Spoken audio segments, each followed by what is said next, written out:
Dulu lah kau mana yang? Mana lagi dah ni?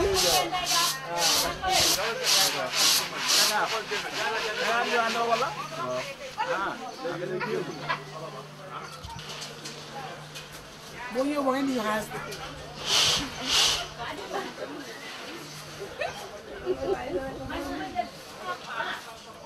Hey, mesti pakai sabun ni has.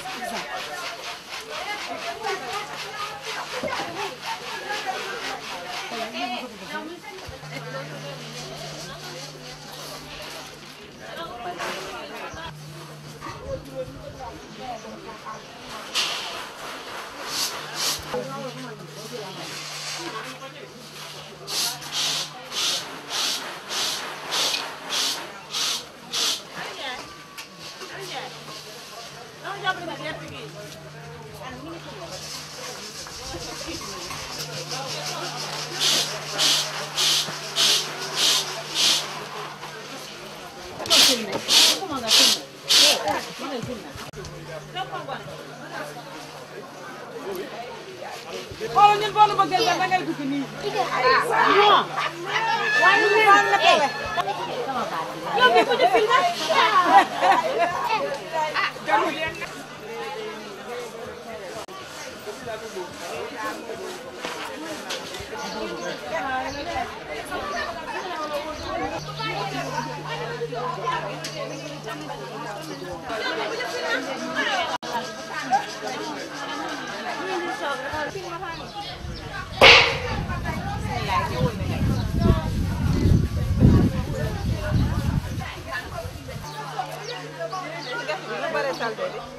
Bako yan, ako mo.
dama xoret yoroon naa ko defar est-ce que indi naa ko.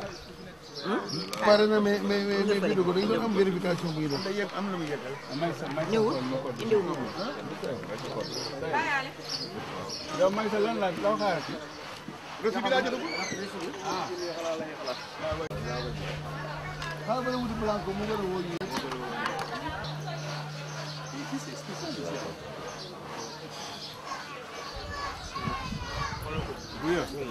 bu amatu moom toog de te ñu ñu bëgg a xaar du ngeen toogee tam ñun.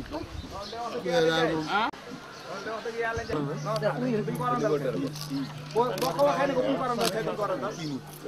bu ko seen fële mu génn ban niveau seen ndox. nañu baal rek non maanaam ñoo bëgg a assister commission distribution bi ñu bëgg xam déroulement bi ak naka lay demee. ñu yor quoi.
Comment dire, la journée du Dara. Oui, j'étais là-bas, j'étais là-bas.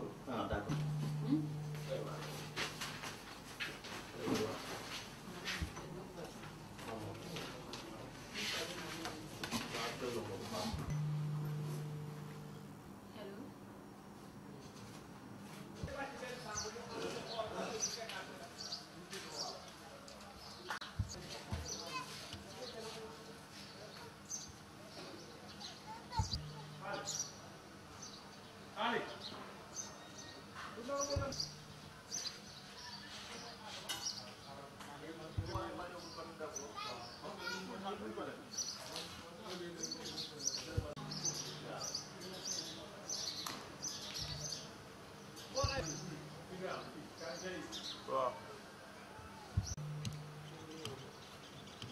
Ils ont deux manœuvres pour cibler tout le pays.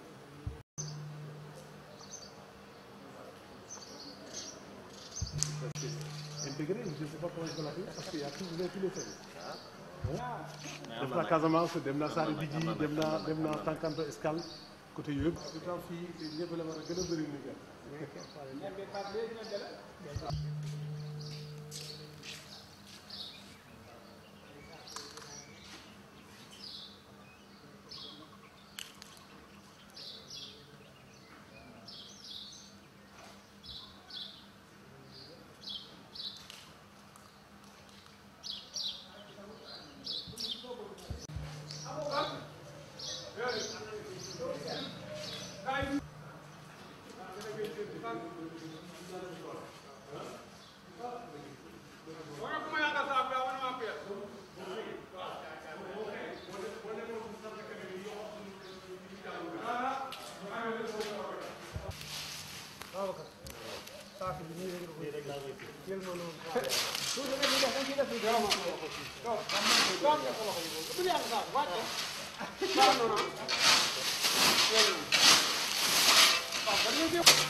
Voilà. léegi suivre ko léegi mu jël teg ñu jël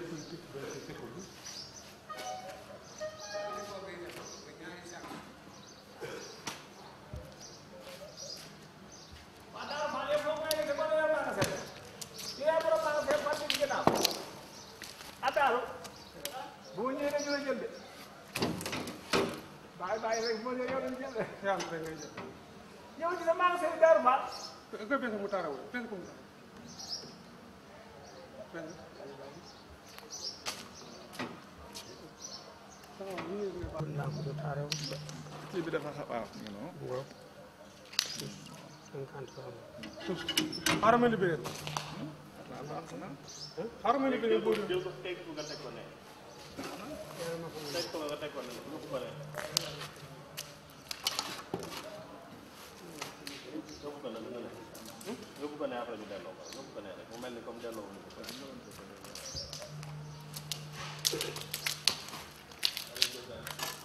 Babacar gis nga sama waa ji fa muy làq kii dafay daw Sall yaa dee ñu la jël bu wér de yow Babacar rek sa magasin bi ñëw jàppale ko xanaa di ko jéem a jël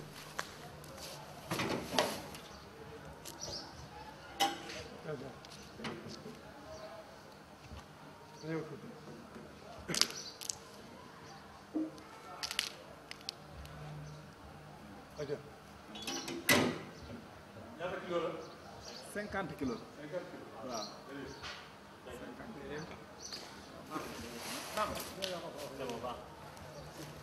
say léegi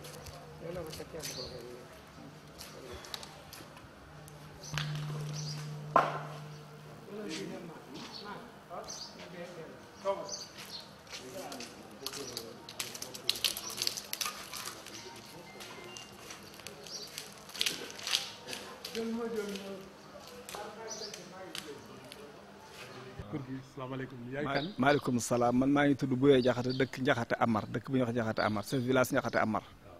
alors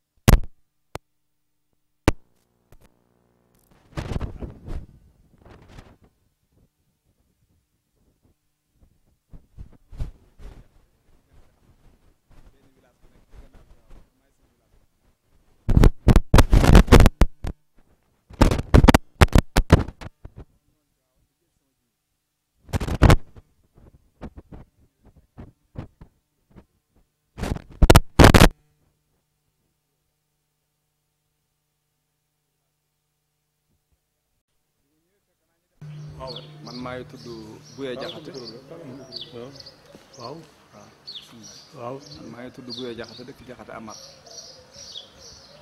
waaw Ndiakhate Amar mu ngi ci gannaaw Tivaouane benn village la man maay seen village bi damaa ñëwoon tey Tivaouane di jël sama jiw bi ma ñëwee fekk naa ñu peese ni ay 50 kilos la waaye man li ma yoon may mooy ma xoolaat ko ba mat seet naa ko moom laa doon xool léegi ci basket bi mat a 50 gerte gi itam qualité bi baax na parce que mën na jiw moom rek laa doon vérifier waaye yéen nag maa ngi leen sant ndax lii bu ngeen ko defee réew mépp dañu xam ni lu wér rek ngeen bëgg lañ moo nekk ci réew mi parce que jiw moom bala nga koo jël ku ne na nga dem ba xool jiw wa mu doy la nga jël ko xamit peese ba xam mat na wala mat yooyu yëpp seet naa ko gerte bi baax na jiw yi itam wax dëgg yàlla doy na ma. alors yow ñaata hectare ngay béy. man dinaa bay ay 25 hectares. kon nag yow ci gros producteur yi nga bokk. waaw 25 hectares dinaa koy bay. dinaa bay ñaar bi boole ci du gerte rek. dama bari yu may bay ak ñebbe dinaa ko bay. dinaa bay 4 hectares yi ñebbe ak 25 hectares yi gerte. ak dugub bi yëpp dama koy bay. alors gerte gi waxtu bi mu ñëwee nag est-ce que baax na. waaw waxtu bi mu ñëwee baax na parce que gerte gi heure yi mu ñëwee fii ndox bu teel a ñëw itam mën naa nekk baykat mënul denc mais heure yi nañ ci daal di jublu joxe ko fépp foo xam ne baykat a nga fa nañ ñu la jox sa jiw nga jël ko parce que heure jiw jël jiw dafa jot. tardewul non tardewul ci temps bi tardewul waaye nañu fexe ba ñëpp seko bu ne am jiw ñu jël ko ci temps parce que lu ko passé tardement day am. alors yow est-ce que am nga message boo xam ne bëgg nga ko jëmale ci baykat yi jëmale ko ci kilifa yi ci kaw. waaw li may message mooy baykat moom bëriwul doole nañ ko gën a doole dimbali prix bi ñu koy joxe wax dëgg yàlla baax waaye nu itam nañu am ngor xool gerte gi ndax bu bay buñ ko jiyee dellu si waat ko ci point yi parce que loolu mooy tax bu ëllëgee dina am problème ci ay wuti jiw yi nu man suñu amee samay ressources ngi fi yoo xam ne ma fay jaayan ci seko Tivaouane léegi fépp foo xam ne fii dañu fay bay lañ fay ñore dañ ko fay indi ko fa jaay bu ko defee bu ëllëgee jiw dina yomb parce que balaa jiwoo am fu ne nguur gi dina fa jóg di kii ndax dëgg yàlla ñu ngi ni dimbal engrais bi itam ñu ngi koy séenu ak séegul waaye wax nañu ni di mi ngi ci yoon bi ñëw kon loolu nun mënaguñu wax dara xanaa lu dul rek di sant di leen sant di leen ñaanal yàlla li ngeen ñu jàppalee noonu baykat lan lépp loo ko jàppale lu mu doon lu ne xam nañu te jàppale ngeen ñu parce que wàññil ngeen ñu ko prix engrais bi wàññi ngeen ñu prix gerte da ci des nag ñu déem a góorgóorlu déem a dem ca tool ya jéem koo liggéey def koy so liggéey ko bu baax bu ñëwee ñu indiwaat ko ci seko yi loolu rek laa ci doon wax da nga koy wax nag réew mépp ñëpp laa koy boole ñun ñëpp ay baykat la no man baa juddoo ba tey damay bay maa ngi sama juróom-benn fukki ak juróom-benn te damay bay ci bay laa judd ba léegi damay bay jërëjëf asalaamaaleykum jërëjëf asalaamaaleykum góor gi yow yaay kan man maay Alé Diop. waaw Alé Diop dëkk fan dëkk Kër Massamba Sall. Kër Massamba Sall yow yaay man maay peese gerte gi. yaay responsable seko bi maay responsable seko man la fi bàyyi Cheikh Fall teg. waaw maa moo fi nekkan ba mu màggat. mënatul mu woo doomam. ma nekk fekk doomam Modou Fall. waaw boobaa léegi itam man maa nga juddoo Sugeer 1928. 28 laa juddoo Sugeer. maa fi nekkee ba tey itam samay nijaay yar ma yar bu baax itam. maa ngi si seko ba ma demee léegi 40 ans de service musuma am benn motif. zéro faute musuma manqué kees musuma manqué poids gerte. alors sa seko bi lan mooy capacité am su feesee ñaata tonnes lay jël année kii déedéet waxal rek 1000 tonnes. junni tonnes la sa seko bi 1000 tonnes la. waaw bu feesee comme ni mu feesee rek. 1000 tonnes la. waaw alors lépp da nga koy joxe lépp lu si bari dinaa ko joxe lu si bari dañ koy tasaare si seko bi li ci des si commune bi. waaw alors yow nag léegi gerte gi nan nga koy conserver parce que xam nga jiw moom dafa xaw de itam dama am koo xam ne kii mooy féetewoo poudre bi gerte gi lu muy bari amul poudre amul sax amul gunóor kooku ñuy wax maas ngeer moo am entretien gerte gi moo koy poudre moo koy toppatoo moo koy def yëpp gerte gi boo tibbee doo gis sax doo gis gunóor c'est que Tivaouane doong na loolu mais amul si yeneen c'est que boo dem da nga fa gis ay sax da nga fa gis gunóor ba mu des sax. lu tax du ngeen leen jàngal ngeen pour ñoom it ñu bañ a am sax. waaw jox nañ leen poudre bi ñu yor la moom leen di jox. xanaa dañ ko doon employé ni ñu koy defee nii. yéen leen di gën a xarañ daal. yéen leen gën a xarañ daal. ñi ne fii dañoo gën a xarañ ña nekk foofu. waaw ñun ñëpp a yem. waaw poudre bi benn dosage la. alors léegi nag yow ci doxalin bi xam nga mbir buy dox. léeg-léeg nga jëkk-jëkk nga ne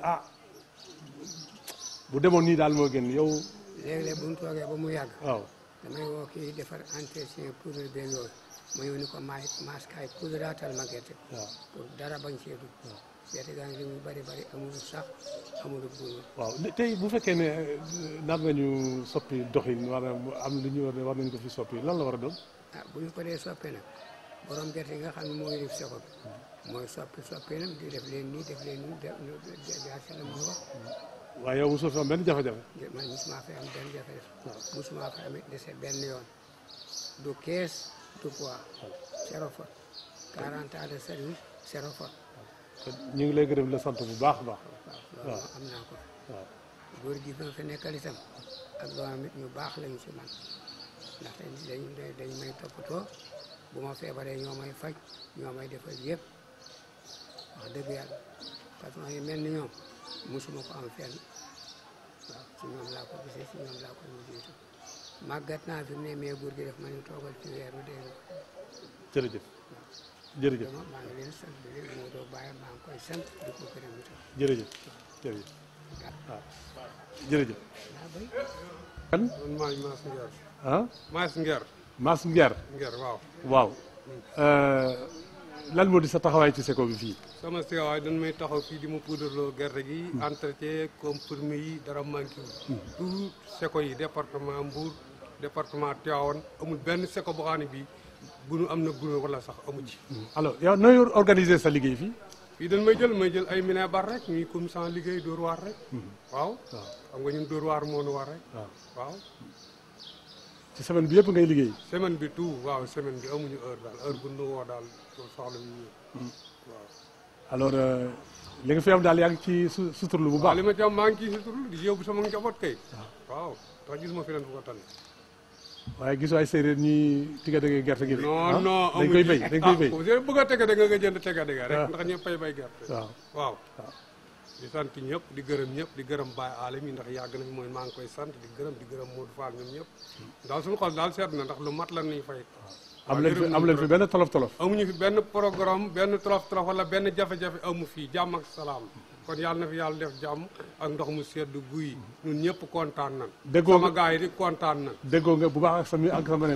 mi ne baram ak ñoom benn problème liggéey rek ñun dóor waar ma ne bu ñu ko wane rek ñu fay ñu dem seddu suñu xas yóbbu suñu kër. waaw dundal suñu njaboot. ngeen jubóo seen patron yi. waaw jubóo suñu patron amuñu benn problème. kay leer la amuñu benn problème sant ñëpp gërëm ñëpp. waaw jërëjëf jërëjëf yéen it. merci.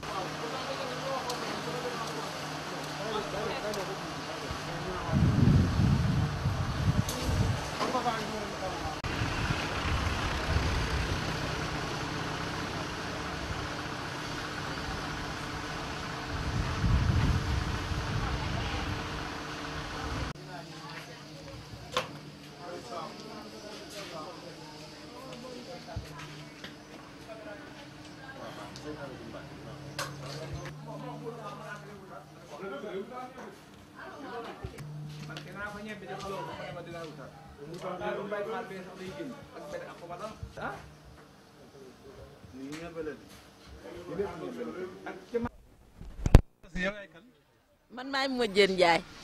waaw. waaw. ci ñi tànn gerte gi nga bokk. waaw si ñuy tànn ci laa bokk. waaw. alors ñu bëgg nga waxal ñu tuuti rek. seen i liggéey. bu ngeen xëyee naka ngeen koy defee fii. ñun bu ñu xëysee dañuy ñëw bu ñu ñëwee ñu daal ñuy génneel saako Omar Faye moo ñuy jox ko de saako.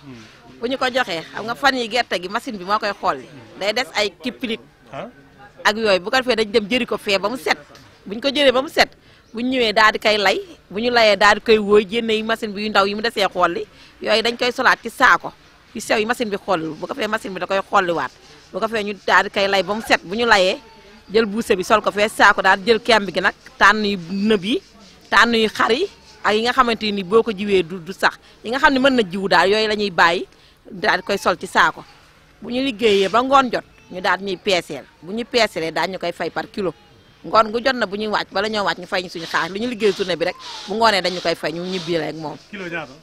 kilo juróomi dërëm lañ ñuy fay.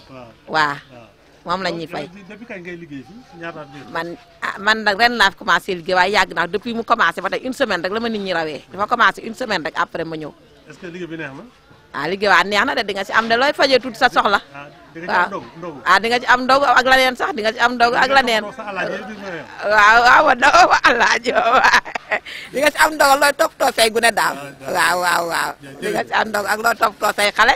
waaw ak des fois loo fajee sa soxlay sew wax dëgg yàlla nañ ci am dara boo góorgóorloo daal moom doo yem ci ndog rek di nga ci am ndog am loo fajee loo denc tuuti léeg-léeg nga faj sa soxlay sew. neex na daal.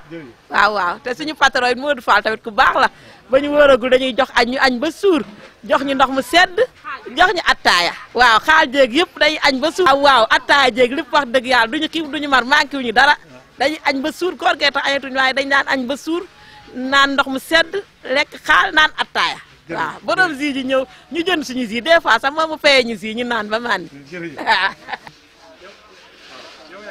man maay Sali Bodian waaw ñun ay joolaa lañu.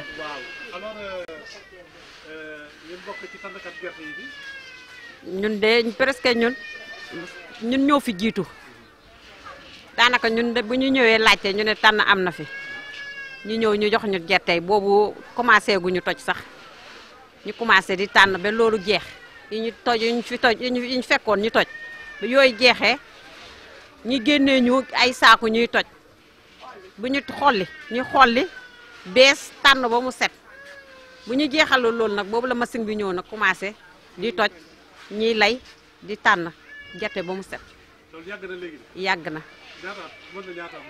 déedéet ñun ren lañ fi ñëw moom waaw ñun si ren lañ fi soog a ñëw moom waaw mais liggéey bi moom wax dëgg yàlla macha allah borom kër gi am na jàmm am na salaam amuñu lenn lu ñu naqari fii wax dëgg yàlla jigéen nag moom mënul toog jigéen même sa jëkkër bu la doon jox àdduna ak si biir mais nga dem uti loo xam ne yaa koy ñaqal sa bopp di fajal sa bopp sa soxla jàppale say njaboot waaw ñii nag samay groupe lañu ñun ay joolaa lañu waaw kii Fat Bintu Baaji la tudd kii Salimaane la tudd kii Binta la tudd kii Kura la tudd waaw ñun nag liggéey rek lañ xam waaw liggéey rek lañ xam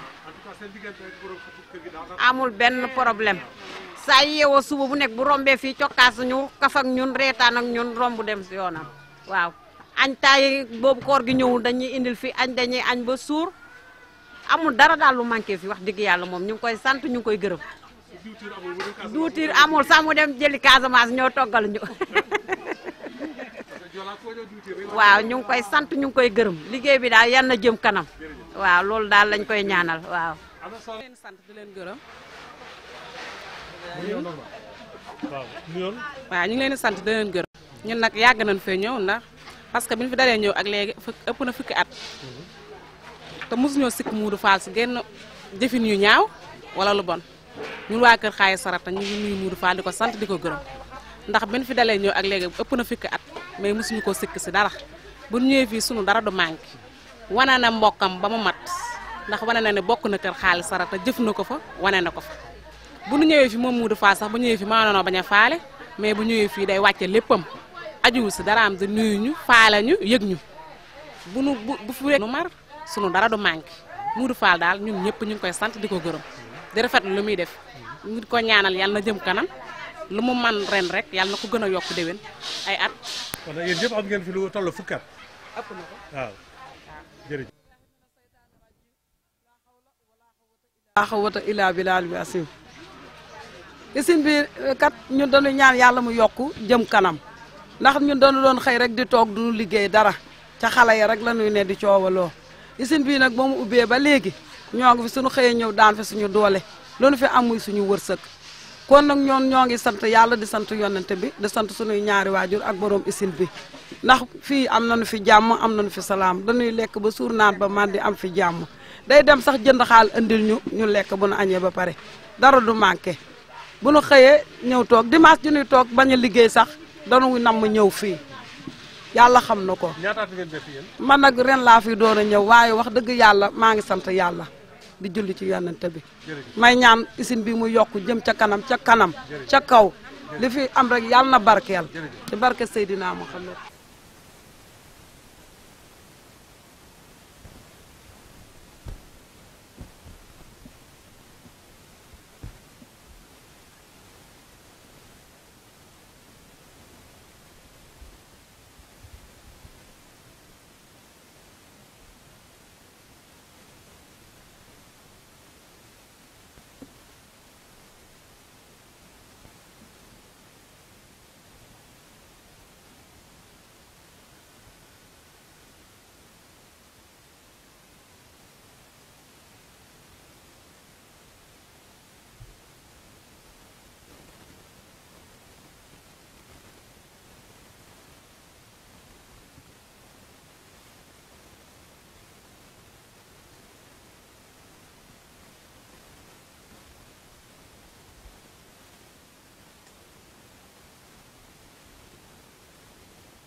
monsieur le gérant dañ bëgg nga présenter ñu sa bopp dégg nga ci ensuite nga wax ñu seen commission bi naka la bindoo ak seen liggéey bi nu mu fi doxee loolu rek loolu nga ñuy expliqué. waaw asalaamaaleykum man Dërgal Mbow laa tudd ñu di ma wax ñu bari xam nañ turu Paate Mbow may président amical délégué de quartier Tivaouane en même temps may gérant distribution semence yi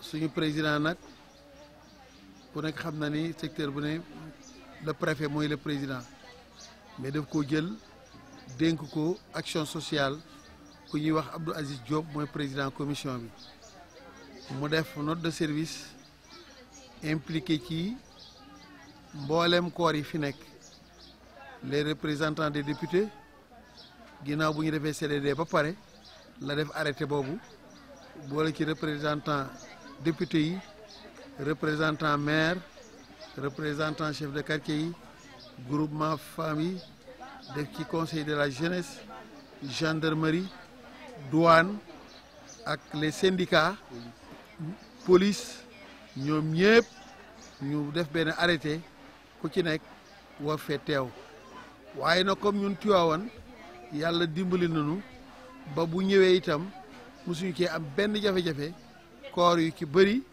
dañuy nekk ci yeneen i ité ñun ñi nga xamante ni nag ñooy représentant regroupement yi représentant chef de quartier yi représentant police am na benn kii bu fi nekk nii ASP allo di nga maam ñun ñoo fi nekk di saytu distribution bi bu fekkente ni def nañ ko nag ba pare dañuy oote réunion bu ñu wootee réunion au niveau des délégués de quartier ñu wax quota bi nga xamante ni moom la ñu am délégué de quartier bu ci nekk ñu jox ko fiche am mu dem ca quartier am woo conseil de quartier am mu sélectionné ñi nga xamante ni ñoo war a jël jiw wi alors di nga maam fii ci seko bi bu ko sélectionné ba pare nag fii si la ñuy indi fii ku ci nekk da ngay bind sa numéro carte d'identité sa numéro téléphone fekkee na xam nañu quartier ba nga nekk boo ñëwee nga présenté ko alors di nga maam commission bi vérifier ñii kii di sëñ Issa Ndiaye moo représenté délégué de quartier yi dina xool ba xam est-ce que yow sa tur mi ngi ci xool sur la liste bu conformé ak li nga xam ne moom kii mu jox shérif mu enregistré bu paree ñu jël fiche yi ak yëpp te ko ci loxol ne Camara mi nga xam ne moo fi représenté jigéen ñi bu ko defee mu vérifié waat pour xool exactement ba xam mbir mi tegu na ci yoon wala déet noonu daal lañ koy doxale bu ko defee ren nag moom yàlla dafa dogal comme ñun Tivaouane ku nekk xam na ne état kook lay joxe mais ñun vraiment ki nga xamante ne moom lañ fi nekkal di Modou Fall fexe na ba trouver nu jiw boo xam ne variété R3 vraiment muy jiw woo nga xamante ne bu baax la alors di nga maam moom la ñuy distribuer pour préparer di nga maam li nga xamante ne mooy hivernage bi nga xamante ni moom la ñuy séntu te ñaan yàlla mu àgg ak jàmm te seddu guyu te nu bokk ñun ñëpp loolu daal mooy li nga xamante ni pour le moment mën nañ ko ci waxagum ba keroog ngay laaj leneen. voilà doy na sëkk ak barke. waaw dénk rek moo di fi mu ne yàlla dogal na nit ñi róoj nañu ba pare ñiy faru sax ñoo ngi faru yàlla dogal na aussi jiw wi dañ ci sant bu baax a baax a baax ndax niñ ci sante moo di wax dëgg yàlla ku ne xam na ne jamono ji metti na waaye teewul état fexe na ba ren ji yaakaaroon nañ ni sax ni jiwu du yombe ni mën a waaye macha allah intrant yi ñëw na à temps ñoo ngi koy distribuer à temps vraiment gerte gu set la gu sell ki nga xamante ni mooy sunu fournisseur di GIE Xaari Amal Fall alors di nga maam teg na ko ci yoon ndax dem nañu ba xool stock ba gis ni jiw wi kat ji la wax li jamono ji di doy waar lépp gis nañ ni jiw wi daal jiw wu tegu ci yoon la nuy sant nag le président de la république ndax gis nañu ni wax dëgg yàlla nun dañ ñu beral loxo ndax yaakaaroon nañ ni lii moom wax dëgg yàlla ren moom dana du yomb lool waaye nag sunu borom dogal nuy ñaan yàlla na ko yàlla gën a dëgëral ni mu jàppale ci mbay mi ndax fi mu ne nii fi mu ne machine yaa ngi fi ñu war ko distribuer ñebbe jaa ngi fi mboq maa ngi fi ñoo ngi séntu engrais te yooyu yëpp lu ci nekk c'est subventionné loolu bu ko baykat bi bëggoon a jëndit alors di nga maam dana xaw a diis lool waaye nag nuy ñaanit ba tey lu mu mën di doon rek baykat bi moom toujours ko moom dafa néew doole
Diop. Je suis le chef de service départemental de l'action sociale, mais je suis le président de la commission communale de distribution des semences et intrants matériels agricoles dans la commune de Tivaouane. Alors, donc, depuis la remise des notifications, pratiquement la mise en place des semences et la vente ont démarré sur l'ensemble du territoire. Alors aujourd'hui à Tivaouane, présentez-nous d'abord la commission et comment les opérations se déroulent également. D'abord, la commission communale de Tivaouane est présentée par arrêté préfectoral, est composée de presque l'ensemble des acteurs donc, qui tournent autour de l'agriculture. Bon, c'est ainsi que la mairie est représentée, les institutions de femmes, comité consultatif de la femme, c'est représenté par Mme Binta Kamara. Maintenant, les syndicats également agricoles sont représentés. La jeunesse est représentée à travers le conseil communal de la jeunesse. Maintenant, plus les corps de contrôle, la douane, la gendarmerie, la police. Donc depuis le 12 juin dernier, nous au niveau de Tivaouane, on a commencé donc, la distribution des semences. Mais il y a des préalables donc intéressants à signaler. Parce que tout simplement, nous, quand nous recevons notre tonnage, nous rassemblons l'ensemble des délégués de quartier pour trouver une clé de répartition. C'est ainsi que quand on a discuté, parce qu'il faut tout régler par consensus, on est tombé d'accord sur un principe, c'est-à-dire donner la plus grande quantité aux quartiers appelés quartiers ruraux. Donc là, on considère la ruralité de certains quartiers. Et maintenant, pour les quartiers urbains, on donne la moitié de ce qu'on a donné aux quartiers ruraux. Donc c'est ainsi qu'on a trouvé cette clé de répartition et depuis des années, c'est ce que nous faisons. Donc depuis le 12, on a commencé. Mais vous savez, hein, avec le mois de Ramadan et la Korité qui se prépare, bon, les gens viennent, les délégués de quartier avec les listes, mais assez timidement. Donc tout se passe bien. Dès le début, on nous a présenté notre tonnage. On a regardé justement la qualité des semences. Et je crois que c'est de bonne qualité. Quel est le tonnage et la qualité? Donc pour l'arachide, nous, on a de l'arachide décortiqué. On a 5 tonnes pour la commune de Tivaouane. 50 tonnes. Pour le niébé, on a 25 tonnes. Pour le maïs, on a 2 tonnes. On connaît également le tonnage en engrais, mais comme on n'a pas encore la mise en place, nous préférons démarrer avec les semences en attendant maintenant que les pluies s'amènent et que la mise en place des engrais va se faire pour qu'on puisse passer à la distribution de ces entrants. Alors, quelle est un peu l'ambiance? C'est bien, c'est agréable, ça se passe bien. Donc, il n'y a pas de problème. Hein, donc, nous, tous les délégués quartiers savent comment s'en tenir. Donc, ils viennent avec leur liste, payés, et la distribution se passe normalement, sans problème ni rien. Vous avez des messages à donner? Si bien, bon, peut-être. les semences sont mises en place à temps. Alors, donc, vous n'avez pas parlé de la variété, vous avez parlé de la qualité des graines, mais vous avez quelle variété d'arachide ici? Nous avons R3. R3. Donc on a la qualité R3. C'est certifié. C'est certifié. Bon, je crois que les semenciers également ont observé les graines et je crois que c'est des graines de qualité. Donc nous, au niveau de Tivaouane, il n'y a aucun problème. Tout se passe normalement et peut-être timidement, mais d'ici la fin du mois, je crois qu'il y aura une accélération. La cadence va s'accélérer. Bon, maintenant, peut-être que pour lancer tout simplement un message, c'est que la commission, elle est là au mois de juin, presque jusqu'au mois d'octobre. Et tous les jours, la commission travaille. Et jusqu'ici, vraiment, le ministère de l'Agriculture ne fait rien pour traiter la commission. Je crois qu'il y a un minimum. C'est le bénévolat. C'est le bénévolat. Donc il y a un minimum à faire parce que peut-être que c'est la seule commission qui marche sans vraiment un traitement pour ses membres. Là, c'est un vraiment message que je vais lancer à l'endroit du ministre de l'Agriculture pour que les autres années, la commission puisse être désintéressée. Voilà. Merci. Ah, Ah, nego Sankara. 64 ans. Nego Sankara. 64 ans. ah. ok. yàlla bu rafet laa lay jox.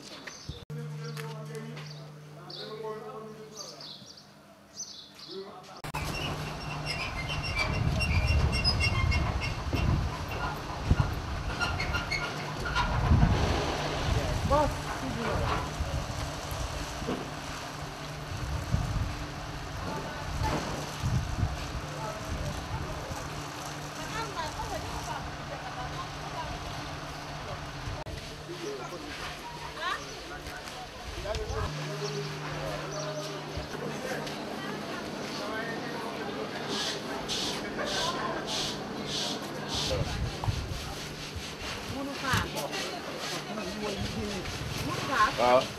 sànq ba léegi ñu si yoon sa kaw sa kanam rek. waroon fi ñaan ba bale. lii lay ko pare yow. lii lay nañ ko pare. seen biir bi bari na. xoolal dama ko layaat sax de gis nga dama layaat nii. ñu layaat ko bii ñuy tànn layuñ ko. muy lay waay tànn ni. layuñ ko. dañuy dindi xob bi la.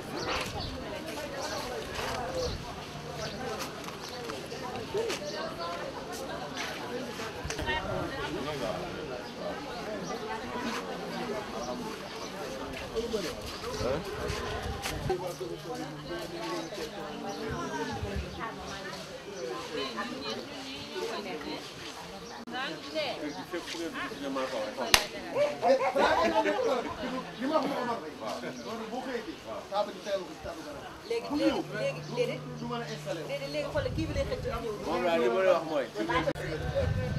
léegi lu ma leen gën a dugg fii waaye fu ñu doon pare teg daal. Omar kaay kaay.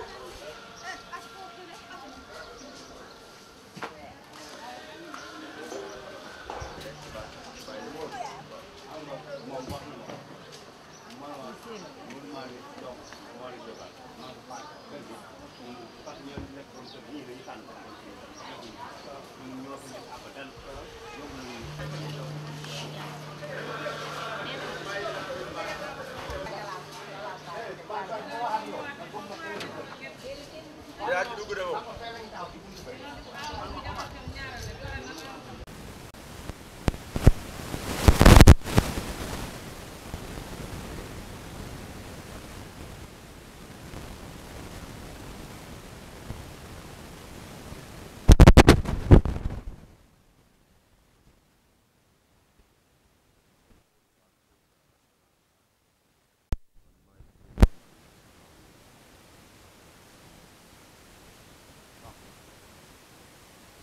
c'est bon. waaw donc asalaamaaleykum président da ngay xool caméra bi vraiment. waaw waaleykum salaam man maa ngi tudd Modou Fall man maay président wu FENOPST président national wu FENOPST mooy fédération nationale des organismes privés stockeurs et transporteurs du Sénégal. alors président tey liggéey bi mu ngi toll ci mise en place de semence yi mais ñu bëgg d'abord xam nga liggéey balaa mu toujours rek dañ koy commencé fi nga war a commencé. dëgg la waaw te tubaab dafa ne la répétition est pédagogique. c'est ça na nga ñu fàttali tuuti rek FENOPST naka la bindu organisation. jërëjëf Serigne Kidira FENOPST mi ngi juddu vers les années 80 li taxoon mu juddu it mooy booba nguurug Sénégal dafa amoon ay difficultés ci njëndum gerte mi xam ngeen ni booba ay union de coopérative ñoo fi nekkoon état mooy financé perte yi bari état amul pexe mu ni faaw day dugal ay privé loolu moo taxoon ñu sàkk lu tuuti lu tolloog 10% ci point de collecte yi ni nañu essayer ay privé pour ñu yor collecte bi pour éviter perte yu bari yi daan am bañ ko defee yàlla dogal at mi ñu ko njëkk a def defe naa ne vers ay 84 yooyu ñu jël lu mat 10% ci point de collecte yi jox ko OPS yi ci point de collecte yi jigéen na 2000 points de collecte ñu jox ko OPS yi ñu wax ni nag OPS yi su ngeen pertee dañ koy jox union de coopérative union coopérative yéen bu ngeen pertee dañuy nangu point bi jox ko OPS ci noonu lañ ko defee bi ñu ko essayé at mu njëkk mi ñu gis ni vraiment amul benn OPS bu perte parce que OPS ni ngeen xam ni point bi suñ la ko joxee yow yaa koy garanti su perte yow yaay fay te bu dee union des coopératives bi bu point bi perte doo xam kan ngay jàpp doo xam kan moo koy fay donc loolu moo tax bañ ko defee au bout de 5 ans daanaka OPS yi dañoo jël points yi la quasi totalité des points de collecte parce que ñoom bu ñu pertee xam nañ seen alal moo nekk en jeu moo tax bu ñu faral di am ay perte moo tax ñu mujj nangu points yépp parce que ñoom ñoo ëpp performance donc moo tax su ma déggee nit di wax ni opérateurs yi ay intermédiaires lañ xamuñu fan lañ jógee ak fan lañ agsi tey donc loolu benn processus la boo xam ne si dañ koo dox ba agsi système bi moo soxla opérateurs yi système bi moo leen fi indi mais kenn indiwu leen fi donc loolu laa bëgg muy ay précision yoo xam ni yu leer la bu ñu demee ba ay vers 2000 ci lañ instauré na Caro Usine ay 2001 2002 Sonagueren disparaître léegi nag opérateurs yi ak union de coopérative jàkkaarloo banques yi ak institutions financières yi di wutal seen bopp financement donc ci loolu nag ñi mën a dem nañ ñi mënul dem taxaw nañ donc loolu moo tax fi mu nekk ni terrain bi doo fekk daanaka lu dul opérateur yi 90% collecte Sénégal wala semence yi opérateur yi ñoo ko def donc loolu moo tax performance boobu ñu am moo tax tey ñu occupé place bi ñu occupé. alors jamono ji ñu toll nii yéen a ngi ci chaîne de valeur bi yéen a ngi mise en place jiw bi ak jaay bi alors yow yaay président national est-ce que laata te nga nekk nag opérateur ci Tivaouane. alors en attendant ñu dugg ci Tivaouane d'abord ñu bëgg nga xam ne tuuti situation bi est-ce que am nga ci un aperçu est-ce que am nga ay xabaar yoo am parce que ñun dem nañu zone centre dem nañu zone sud tey ñu ngi ci zone nord alors est-ce que yan xabaar nga am tey ci liggéey bi fu mu toll. mise en place bi. waaye jërëjëf bala ma agsi ci mise en place yi ma wax la ni filière bi ni ñu ko tëggee kenn ku ne dafa am rôle am opérateur yi dañu am seen rôle keneen am rôle am mooy ci Sénia lañ bokk ñun ñëpp Sénia cadre de concertation la donc dañu wax ni industriel bi na toog ci usine am dina diwlinam opérateur bi nay dem ci àll ba di jënd gerte di indi ci usine bi transporteur bi di transporter producteur bi di bay loolu it ba léegi système bi noonu lay doxee bu mu revenir ci mise en place su campagne de distribution wala de vente de semences de 2017 2018 donc vraiment mi ngi dox mooy boo xoolee état du Sénégal jox na ay notification lu ji mat 75 000 tonnes ci semence gerte yoo xam ni 55 000 tonnes yi certifié la 20 000 tonnes yi écrémé la mais boo xool l'ensemble point de vente yi nga xam ne war nañ fa yóbbu gerte commune yu Sénégal yi tey boo xoolee daanaka commune bu ñu war a yóbbu gerte rek yóbbu nañ fa gerte tey fi mu nekk nii aujourd'hui ñu ngi ci le 17 juin le 19 juin 2017 donc kon moo la ni tey dara desul lu dul commission yi nga xam ne yëg nañ leen gerte gi ñu daal di nekk ci njaay mi te commission yu bari ñu ngi jaay man am naa point yoo xam ne sax jaay nañ far ba jeexal donc seen campagne moom jeex na donc au fur et à mesure ñi dese di yóbbu kon mën nañu wax ni daal vraiment campagne ñu mise en place bi ak vente semence subventionnée bi wax dëgg yàlla amul benn problème demul benn coow mi ngi dox normalement donc ren moom wax dëgg yàlla sant yàlla mooy opérateurs yi li ñu yor ci gerte ëpp na sax li ñu war a joxeel état bi donc da nga ci gis koo xam ci dana am 1000 tonnes fekk 700 tonnes lañ ko agréé wala 600 tonnes lañ ko agréé day obligé la ca des mu dem jaay ko loolu nag bu njëkk da nga daan gis ku ñu agréé 1000 tonnes du am sax 800 tonnes donc mais tendance bi dafa renversé wu mooy li ko indi it mooy ministère bi dafa def une très bonne organisation mooy ci commencement dafa joxe ay agrément wax la ni Modou Fall yow opérateur nga agréé nañ la pour 2000 tonnes d'ici telle date na nga constituer stock boobu yëpp ñun danañ fi ñëw ñu xool ko su fekkee ni am nga stock bi ñu jox la mise en disposition wan la ni d'accord nañ ci su fekkee ñëw nañu xool wane ni amoo stock ñu retirer agrément donc loolu moo tax quasiment ñëpp ñi nga xam ni agréé nañ leen ñu am stock loolu mooy innovation bi nga xam ni am na ci ba tax opérateur yi ñu agréé yëpp koo ci dem tey ma nga ak stock. alors ñu ñëw ci Tivaouane a tout signé tout à l'heure yaay président national.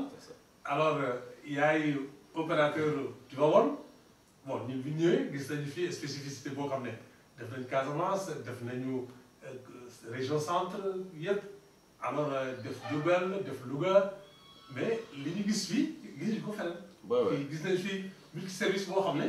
alors vraiment il faut que nga leeral ñu nga gindi ñu ci loolu. loolu li ma ci leeral rek mooy Tivaouane moom centre la. naka jekk centre la ma sa doon ci jëndum gerte ak njaayum gerte. surtout Secco Tivaouane bi nga xam ne moom ngeen ñëw tey. ci dëkk bu tedd bi nga xam ni mooy dëkku Seydi Hadji Malick Tivaouane moom centre la ma sa nekk naka jekk tey boo ñëwee fii da nga fekk machine yuy xolli gerte da nga fekk ñuy tànn gerte. dafa fekk ñuy peese gerte lépp mu ngi fi donc dafa wuute ak point de vente yu bari parce que fii central la donc ñu xamee ko noonu loolu moo tax magasin yàlla magasin à côté décortiqueuse à côté jigéen ñi fi ñu def bâche fi ñuy tànne gerte tous les jours à côté donc fii daal boo ñëwee li nga soxla lépp. am ñaari commission. waaw am na commission de vente yi nga xam ne préfet moo leen fi teg ñi ngi fi. di def seen liggéey ñoom tamit normalement donc tout lépp ngi fi tout am na pour les délégués de quartier am na pour les gros producteurs. voilà y a pour les gros producteurs yoo xam ne si ñoo xam ni ay gros producteurs lañ am nañ seen côté foofu la ñuy jëlee y a les commissions am nañ seen côté foofu la ñuy jëlee lépp daal mu ngi fi. waaw mais loolu particularité boobu man fii laa ko gisee gisuma yeneen Secco yu ma def naa Tankanto def naa Saare Bidji def nañ Kër Madiabel def nañu fépp. Louga fa ne mais gisuñu bu ñu mel. c'est ça fii centre la. xam nga fii man opérateur bi nga fi fekk. am naa plusieurs points de vente. am na point de vente yoo xam ne su ngeen fa demee du ngeen fa fekk lii. benn commission ngeen fa fekk mu toog di jël di jaay commission bi mais fii nag centre la noonu lañ ko doxalee lépp ñëpp dañuy ñëw. yaa tout le monde am na ñoo xam sax dañuy ñëw jënd seen propre gerte boo xam ni yoonu état nekku ci donc. multiplicateurs yi dañuy ñëw pour jënd seen semence certifiée donc tout le monde est là donc vraiment Tivaouane moom loolu moo fi nekk. mooy particularité kon mooy particularité bi. maa ngi doon wax ni demal ci biir réew mi après nga ñëw. mujjee fii. c'est ça donc xamoon naa ne boo ñëwee di nga gis particularité bi donc loolu mooy li nga xam ni moo ci am. te ñu wax ni fii ñun gerte bay gerte ak jënd gerte cosaan la ci ñun. parce que dañuy judd fekk suñuy waajur di ko def. sa papa mi ngi commencé jënd gerte ci tubaab bi. mi ngi may wax ni ay vers 50 56 55 la commencé jënd gerte donc xam nga mooy juddu ci loolu.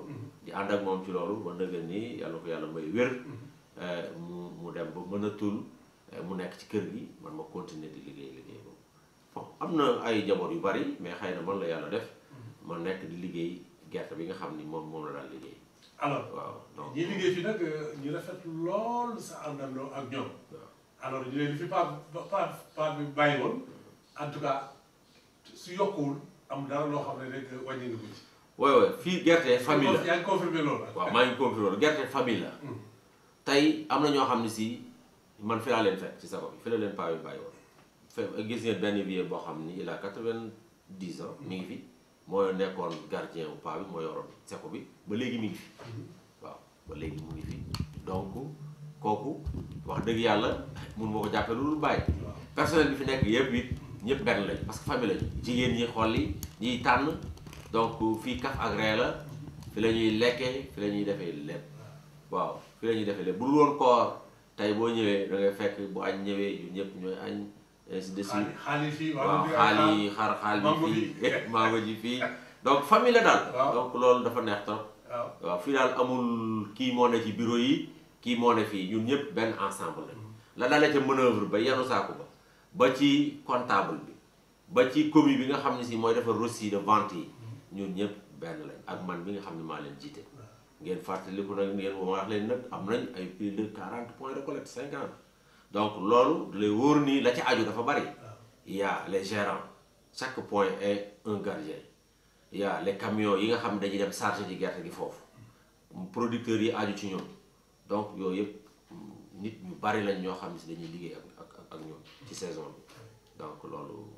alors bon xam nga paa bi bu fi nekkoon mun nañ ne loolu démb la yaa fi nekk tey est-ce que am na ay coppite yoo xam ne. am na ay coppite parce que paa bi mu fi nekk. système yu bari xew. fii tey système d'informatique moo fi nekk. tey lu ñëw dañ koy dugal ci système bi.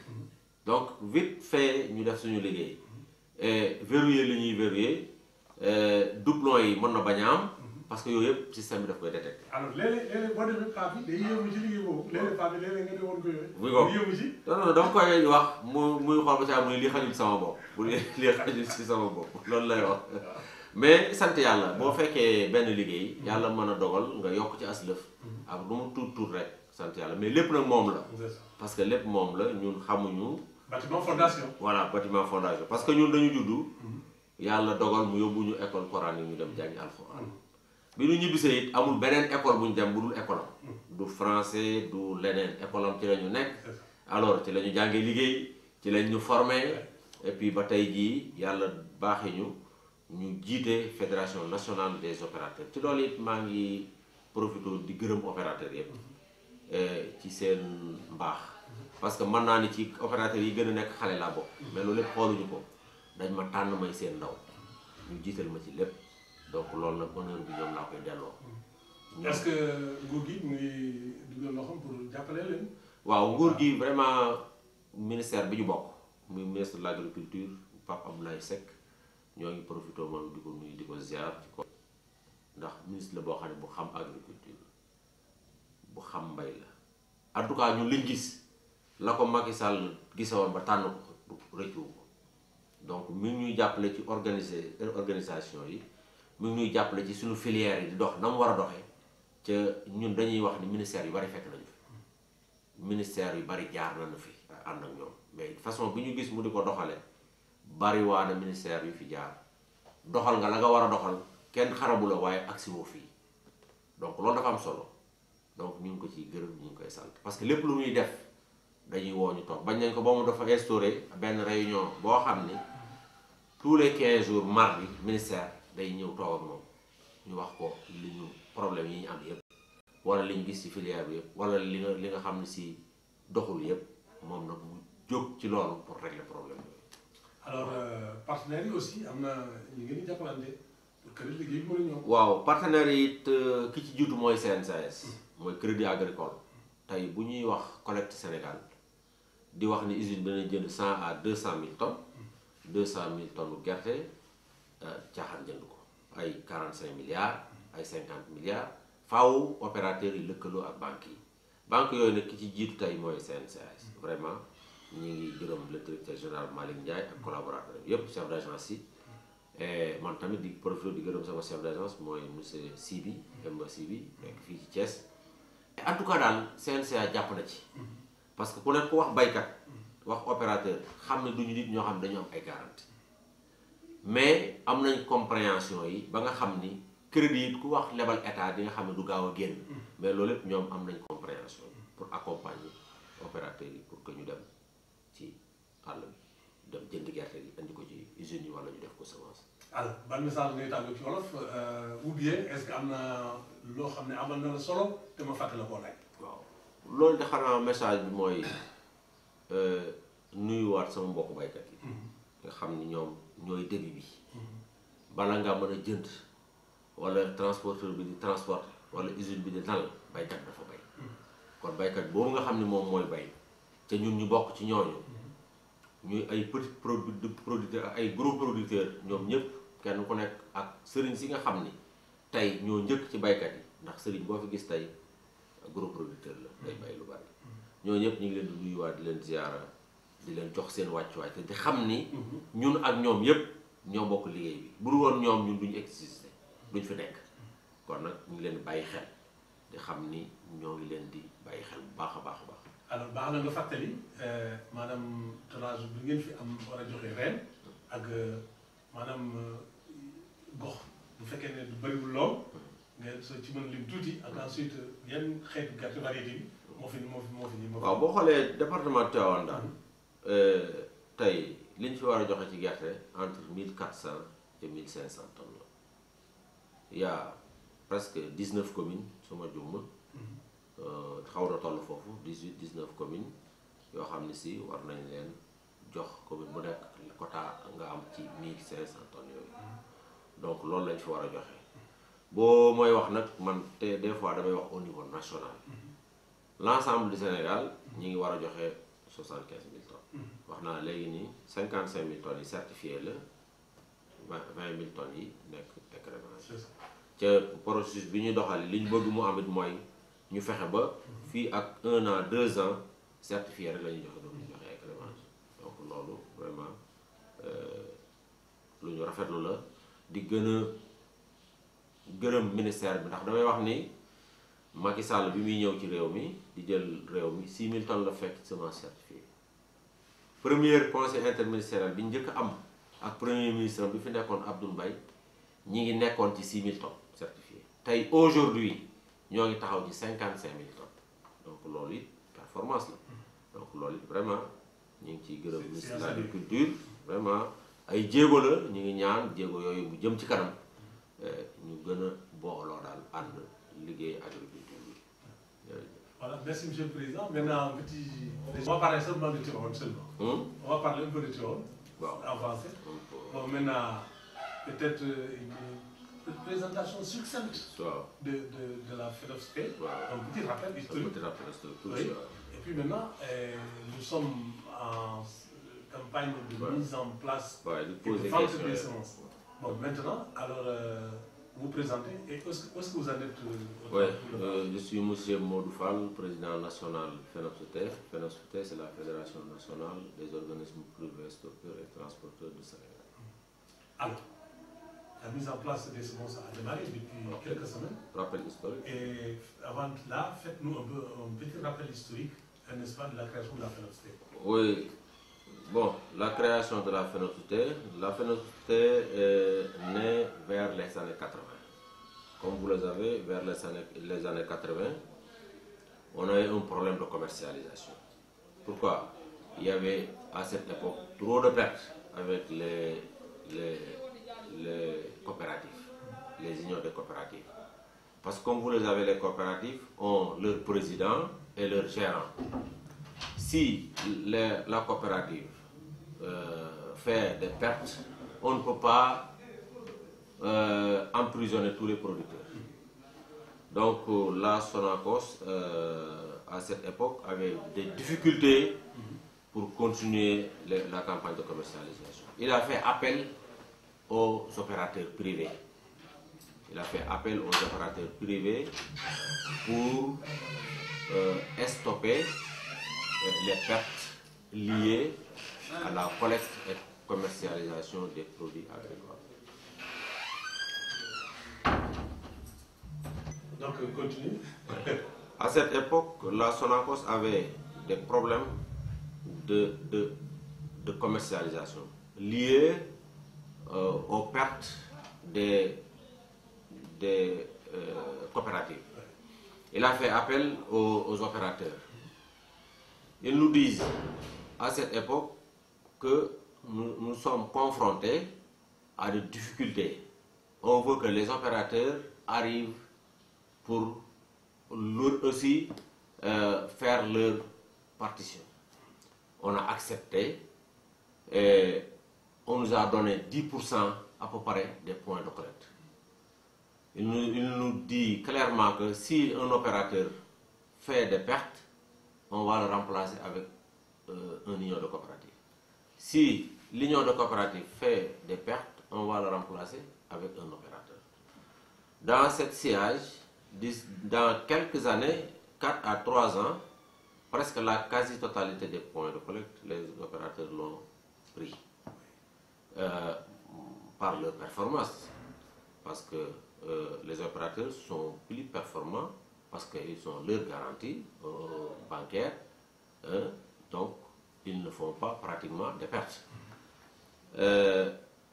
Des fois, j'ai entendu les gens disent que les opérateurs, ce sont des intermédiaires, mais ils ne connaissent pas le processus de collecte. S'ils suivent depuis 80 tout ce qui se passe dans la collecte, les pertes et tout, on ne dit pas ça. Les opérateurs font partie du système. Le système a besoin d'eux. Donc, c'est pour ça qu'on est là. Aujourd'hui, plus de 90% des collectes, les opérateurs assurent plus de 90% des collectes. Et pratiquement la quasi-totalité des séances. Donc, c'est pour ça qu'on est là aujourd'hui pour faire tout ce travail.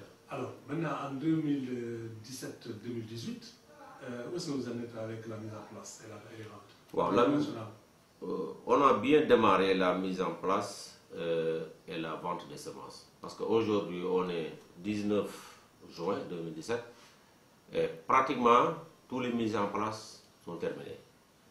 Et il y a beaucoup de points de vente, ils ont commencé à vendre leur quota. Moi-même, j'ai beaucoup de points de collecte qui ont terminé leur vente. Donc, pour vous dire que la vente est très bien déroulée, il n'y a pas de contestation, ni de réclamation. Donc, vraiment, c'est une campagne paisible. On est satisfait dans le déroulement des opérations.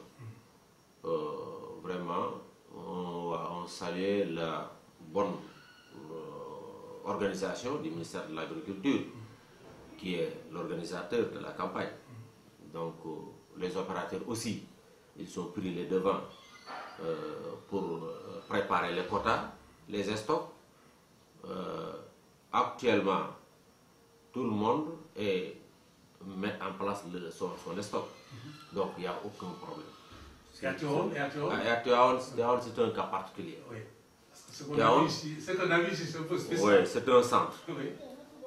C'est un centre.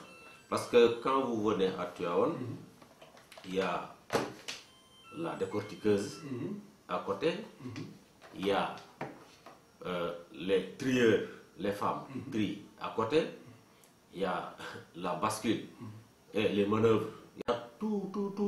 C'est un système intégré. C'est un système. Ouais. Tout le monde est là. Il y a les commissions. Il y a les commissions de distribution. Il y a les commissions pour les gros producteurs. Donc, quand vous venez ici à Tivaouane, tu sens que vous êtes en plein vente de semences. Tout est là. Et les travailleurs ont dit également qu'il y a un bon climat social. Il y a un bon climat social depuis le manœuvre jusqu'au comptable, jusqu'à tout le monde. Tout le monde mange ici. Et tout le monde amusé. Et il y a une bonne ambiance. Une bonne ambiance de travail. Voilà. Une bonne ambiance de travail. C'est pour ça qu'on est une famille. L'arachide est une famille.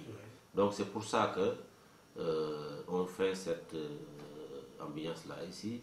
Donc aujourd'hui, vous avez reçu combien de tonnes et quels sont les points de collecte et quelles sont les variétés quand on parle sur le département de Tivaouane, on a presque 1500 tonnes à distribuer dans le département. Donc, le département compose à peu près 19-18 communes.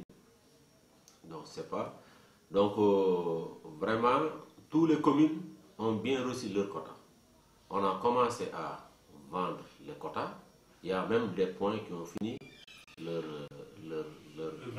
vente. Donc, pour vous dire que la vente est vraiment dans bonne voie. Donc, on salue ça. On remercie aussi toutes les autorités, les présidents de commission, les préfets, les sous-préfets, tout le monde, les associations producteurs, les associations féminines. Chacun a suivi sa partition. Donc, c'est vraiment une excellente chose. Voilà. Nous vous remercions infiniment, M. le Président. Merci beaucoup. Merci.